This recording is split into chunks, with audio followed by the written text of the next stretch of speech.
La dernière fois, j'étais tombé sur une vidéo de Ibn al-Akhdar. À l'intérieur, il attribue une position à Sheikh al-Alwan. Écoutons. Pareil, Sulayman Alouane, qui a menti sur le shérif Ibn Taymiyyah. Ceux qui ne jugent pas d'après ce qu'Allah fait descendre, les voilà les mécréants.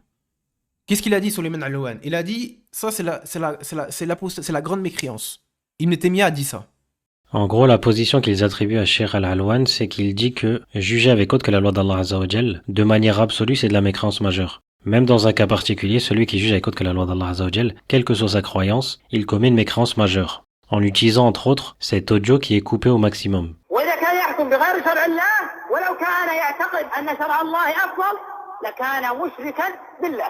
Donc cet audio est tellement coupé qu'on n'a même pas le contexte et ce qu'il dit juste avant.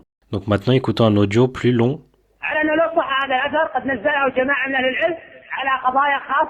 ليست في قضايا التشريع وليست في قضايا الاستبداد إنما هي في بعض قضايا الترك بدافع الهوى لا في قضايا التشريع لأن التشريع بحد ذاته كفر وهذا النوع ينازع فيه كثير من المتأخرين ويقول كفر دون كفر ويجعلون هذا القول أي أنه كفر من أقوال الخوارج ويحامون عن الحكام المشرعين ويعذرون عنهم بما لا يعذرون عن أهل العلم وعن حماة التوحيد ولهذا أسباب منها قد يكون الدافع هو الهوى والشيطان.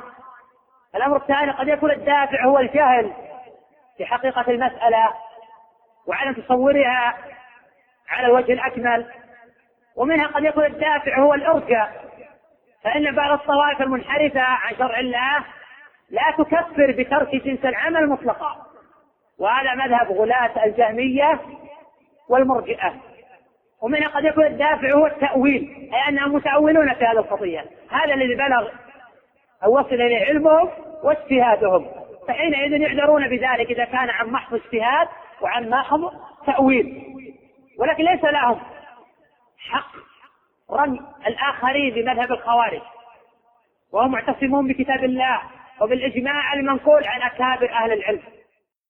Donc, comme vous l'avez entendu, Sheikh al-Alwan dit clairement que celui qui juge avec autre que la loi d'Allah Azza wa Jal par passion, etc., dans une affaire particulière, lui, il est concerné par le kufr de non-kufr, mais cela ne s'applique pas à celui qui légifère ou qui remplace la législation d'Allah Azza wa Jal, parce que cet acte en lui-même est de la mécréance majeure. Donc, comme vous le voyez déjà, il lui attribue une position qui n'est pas la sienne. Pourquoi? Tout simplement parce qu'il est en prison, il ne peut pas se défendre. S'ils avaient fait une toute petite recherche sur YouTube, Sheikh al-Alwan jugé avec autre que la loi d'Allah Azza wa Jal, il serait tombé sur un audio que je vous ai mis en description. Maintenant, continuons avec la vidéo d'Ibn al-Akhdar. Non, Ibn Taymiyyah n'a pas dit ça. Ibn Taymiyyah n'a pas dit ça. Il n'a pas dit ça. Il a dit tant que le gouverneur reconnaît que les lois d'Allah sont supérieures, qu'il a des lacunes, qu'il reconnaît son péché, même s'il n'applique pas cette loi en question, eh ben, c'est pas un kafir, murtad. Donc, comme on l'a vu, Sheikh al-Alwan parle de légiférer, remplacer la législation d'Allah Azza wa Jal, ne pas appliquer la loi d'Allah Azza wa Jal, appliquer une autre à la place, etc. Cela est de la mécréance majeure. Maintenant, comme vous l'avez entendu, il a cité Cheikh al-Islam ibn Taymiyyah sans citer une quelconque source. Donc, mettons des paroles de Cheikh al-Islam ibn Taymiyyah, rahimahullah, dans le sujet du jugement et contre la loi d'Allah Azza wa Jal, et c'est des paroles que j'ai pas mis jusqu'à présent, à l'exception de la première. Donc là, on est dans le dogme du monothéisme de Cheikh Saleh al-Fawzan. Il s'agit là d'un jugement vis-à-vis d'une affaire bien particulière, mais quand cela concerne l'ensemble d'un système, la situation devient différente. Cheikh al-Islam ibn Taymiyyah, rahimahullah, dit dans Majma' al-Fatawa, tome 35, page 388, si le gouverneur pratique sa religion mais cependant gouverne sans connaissance, il fait partie des gens destinés à l'enfer. S'il est savant mais ne juge pas selon la vérité qu'il connaît, il fait également partie des gens voués à l'enfer. S'il juge sans science ni justice, il mérite à plus forte raison d'être parmi les gens de l'enfer. Tout cela concerne le jugement dans une affaire particulière à une personne. Donc là, c'est Cheikh al-Islam ibn Taymiyyah, rahimahullah. Mais celui qui instaure un jugement général dans la religion des musulmans en transformant le vrai en faux et vice-versa, la sunna en innovation, l'innovation en sunna, la bienfaisance en blâmable et le blâmable en bienfaisance, interdit ce qu'Allah Azza wa Jal et son prophète sallallahu alayhi wa sallam ont ordonné, et ordonner ce qu'Allah Azza wa Jal et son prophète sallallahu alayhi wa sallam ont interdit, cela leur prend une toute autre tournure à propos de laquelle le Seigneur de l'univers jugera, le Dieu des messagers, maître du jour de la résurrection, digne de louange dans ce monde et dans l'au-delà. À lui appartient le jugement et c'est vers lui que vous serez ramenés. Et maintenant, pour quelle raison est-ce que Cheikh al-Islam ibn Taymiyyah, rahimahullah, a dit, cela leur prend une toute autre tournure à propos de laquelle le Seigneur de l'univers jugera? Parce que le péché est très très grave. Légiférer le droit exclusif d'Allah Azza wa Jal, donc le tashri' fait partie du droit exclusif d'Allah Azza wa Jal. C'est ce qu'Allah Azza wa Jal révèle à ses serviteurs comme voie à suivre, et ce tant au niveau de la doctrine que des règles qui régissent la vie en société, le mu'amalat et autres. Donc tout ce qui relève du mariage, etc., c'est régi par la législation d'Allah Azza wa Jal. Et cela est un droit exclusif d'Allah Azza wa Jal. Donc l'humain ne peut pas légiférer en contradiction avec la loi d'Allah Azza wa Jal, c'est exclusif à Allah Azza wa Jal. Septième sous-chapitre dans le livre de Cheikh Saleh Al-Fawzan, s'approprier le droit de légiférer, de rendre les choses licites ou illicites. Décréter les lois aux gens pour régir leur culte, leur comportement social et les autres domaines, ainsi que pour trancher leurs litiges et mettre fin aux conflits, et le droit d'Allah Azzawajal, donc c'est exclusif à Allah Azzawajal, Seigneur des hommes et Créateur des créatures. Étant donné qu'il est leur Seigneur, il instaure pour eux des lois, étant donné qu'ils sont ses serviteurs, ils acceptent ces lois et ce sont eux qui en tirent profit. Donc le gouverneur qui légifère s'associe à Allah Azzawajal dans son droit exclusif de légiférer, donc s'associe à lui dans sa seigneurie. Mais ça c'est une chose que les Madakhila ne vont jamais reconnaître. Passons maintenant sur cette parole-là, Minhaj as-Sunnah, et quiconque sait qu'il juge entre les gens avec quoi que ce soit de cela, il fait référence à ce qu'il a dit juste au-dessus, donc les paroles d'un savant, ou d'un émir, ou d'un cheikh, ou d'un roi, c'est-à-dire ce qui n'est pas la loi d'Allah Azzawajal, et ne juge pas entre eux en accordance avec le livre, donc le Coran et la Sunna, est alors un kafir. ومن اعتقد أنه يحكم بين الناس بشيء من ذلك ولا يحكم بينهم بكتاب والسنة فهو كافر. Donc s'il sait qu'il gouverne avec une partie de loi qui n'est pas la loi d'Allah Azzawajal, eh ben c'est un kafir. S'il ne change pas cela, il persiste dessus. Passons maintenant sur une autre parole dans Majmu' al-Fatawa. Quiconque rend halal ce qui est haram par ijma', man halal al-haram al-mujma' alayh ou harram al-halal al-mujma' alayh, ou rend halal ce qui est haram par ijma', ou baddal al-shar' al-mujma' alayh, kana kafiran murtaddan bintifaq al-fuqaha. Ou change la législation, ou une partie de la législation, sur laquelle il y a ijma', est un mécréant morted, apostat par consensus des fuqaha, donc des savants de la jurisprudence. Et après ça vient nous dire que le gouverneur qui légifère et remplace la loi d'Allah Azzawajal, c'est un musulman, il a commis du kufr duna kufr, selon Shaykh al-Islam ibn Taymiyyah rahimahullah. Et maintenant une autre parole, dans Al-Fatawa al-Kubra, volume 6, page 339. Donc Shaykh al-Islam ibn Taymiyyah rahimahullah dit: permettre et interdire n'appartient qu'à Allah Azzawajal et son messager sallallahu alayhi wa sallam. Donc quiconque punit quelqu'un qui fait quelque chose ou abandonne quelque chose en accordance avec autre que le commandement d'Allah Azzawajal et de son messager sallallahu alayhi wa sallam, et légifère cela comme une loi, donc une loi générale, a fait de lui-même un partenaire à Allah Azzawajal et à son messager sallallahu alayhi wa sallam, comme les polythéistes qui ont fait des partenaires à Allah Azzawajal, ou comme les apostats qui ont cru en Musaylam al-Kadhdhab, celui duquel on dit ou ont-ils des partenaires à Allah Azzawajal qui ont légiféré pour eux une religion qu'Allah Azzawajal n'a pas permis. Donc on peut voir clairement que Shaykh al-Islam ibn Taymiyyah rahimahullah considère que celui qui légifère une loi en contradiction avec la loi d'Allah Azzawajal, c'est lui-même associé à Allah Azzawajal et à son messager sallallahu alayhi wa sallam dans le droit de légiférer. Et il est comparable aux polythéistes qui ont fait des partenaires à Allah Azzawajal, aux apostats qui ont cru en Musaylam al-Kadhdhab, donc c'est un kafir, murtad. Et malgré cela, vous aurez des gens comme Ibn al-Akhdar qui vont dire que Shaykh al-Islam ibn Taymiyyah rahimahullah considère que légiférer et remplacer la loi d'Allah Azzawajal est du kufr duna kufr. Non, Ibn Taymiyyah n'a pas dit ça. Ibn Taymiyyah n'a pas dit ça. Il n'a pas dit ça. Il a dit tant que le gouverneur reconnaît que les lois d'Allah sont supérieures, qu'il a des lacunes, qu'il reconnaît son péché, même s'il n'applique pas cette loi en question, eh ben, c'est pas un kafir, murtad. Et bien sûr, on attend également Noble Zak qui nous réfute dans ce sujet précis. Maintenant, continuons avec la parole d'Ibn al-Akhdar. Et Alwan, qui se prétend salafi, Sulayman Alwan, et tu vois des gens qui défendent Sulayman Alwan sur internet, qui se prétend salafi. Eh ben, Al-Alwan, il a menti sur Ibn Taymiyyah, en disant qu'Ibn Taymiyyah avait dit que si c'était de la grande mécréance qui sort de l'islam. Même s'il reconnaît que les lois d'Allah sont meilleures, c'est de la grande mécréance qui sort de l'islam.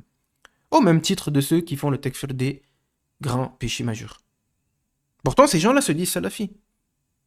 Donc là, on n'est plus en train de parler de simples divergences qui n'impliquent pas l'annulation du manhaj. Parce que ces croyances-là qu'ils ont n'a rien à voir avec la salafiyya. Ça vient des faits des khawarij, etc., etc. Et maintenant, vous voyez le problème de la branche Madakhila. Ils font des vidéos de mise en garde contre un savant sans avoir réellement vérifié quelle était la position du savant. Et ensuite, ils la partagent à droite à gauche comme si cette position-là était une vérité alors que le savant n'a même pas cette position-là. Écoutons maintenant une autre de ces paroles. فإنه يتبرأ من الشرك ومن أهله ومن لم يتبرأ من الشرك ومن المشركين فإنه ليس بمسلم. فلا تصور الإنسان أن الشرك مجرد أن يطوف على القبر أو أن ينادي غير الله أو يقول يا فلان اغفر لي أو ارحمني أو اشفعني، هذا الشرك لا شك فيه والرسل جاءت بهذا. لكن في شرك لون آخر كشرك المحبة، في شرك الطاعة، كشرك الحكم بغير ما أنزل الله، لأن الله قال ولا يشرك في حكمه أحدا. إذا من حكم بالأنظمة الوضعية الملعونة فإنه مشرك بالله وكافر. إن الحكم إلا لله، أي ما الحكم إلا لله، ومن لم يحكم بما أنزل الله فأولئك هم الكافرون. إذا يجب الكفر بهؤلاء المشرعين. قال شيخ الإسلام ابن تيمية رحمه الله تعالى: ومن حلل الحرام المجمع عليه، من حلل الحرام المجمع عليه وحرم الحلال المجمع عليه، أو بدل الشرع المجمع عليه، فإنه كافر باتفاق الفقهاء. وقال الإمام ابن حزم رحمه الله: ومن حكم بحكم التوراة والإنجيل واعترض عن ذلك واعترض عن القرآن بهما، فإنه مشرك بالله مرتد عن دين الله بإجماع العلماء. سبحان الله، الإمام ابن حزم يحكي الإجماع على من حكم بحكم الله المنسوخ فإنه كافر بالإجماع. فكيف يحكم الآن بآراء اليهود والنصارى وملاعين البشر؟ فكيف يحكم الآن بسياسات النصارى وبنظام هيئة الأمم ومجلس الكفر الدولي؟ ماذا يكون حكمه؟ هذا يكون أخبث من إبليس وأكثر منه. يقوم الحكم بحكم الله، من حكم بحكم الله المنسوخ واعترض عن القرآن بذلك حيث ألغى القرآن قد يحكم بالتوراة والإنجيل يكفر بالإجماع. والذي يحكم الآن بسياسات بوش، سياسة ملاعين البشر، لا يكفر. سبحان الله، ما لكم كيف تحكمون؟ هذا من الضلال الموجود الآن في عصرنا. هو السبب الأرجى، سبب هذا الأرجى الآن. في ناس عنده أرجى عظيم يقول كفر بالكفر، هذا ضلال وانحراف، هذا كفر أكبر. إذا ألغى الشرع وأبطل الشرع فهذا كفر أكبر. ولذلك يقول الحافظ ابن كثير في البداية والنهاية في المجلد 13 في ترجمة تنكيز خان حين تكلم عن الذين يحكمون بالرياسة، قال: من حكم بهذا كفر بإجماع المسلمين. ولا يزال العلماء يقولون الإجماع، هذا ابن حزم حكى الإجماع، ابن تيمية حكى الإجماع، ابن كثير حكى الإجماع، لن يبقى بعد ذلك إلا الضلال والانحراف والإرجاء والعبث في كتاب الله وسنة رسوله صلى الله عليه وسلم. Et étonnamment, ces gens-là qui font leur propre éloge et qui rendent tout le monde innovateur pour une divergence dans le sujet du jugement avec autre que la loi d'Allah Azza wa Jal ne sont même pas capables de citer des preuves textuelles fortes pour soutenir leur position ou des paroles de savants qui soutiennent leur position. La seule parole qu'ils ont, c'est kufr dona kufr. À part cela, il n'y a plus aucune science religieuse. Ils vont même contredire Cheikh Al-Fawzan, ensuite ils vont dire qu'Allah Azza wa Jal préserve nos savants salafis, alors que Cheikh Al-Fawzan réfute votre position. Mais bon.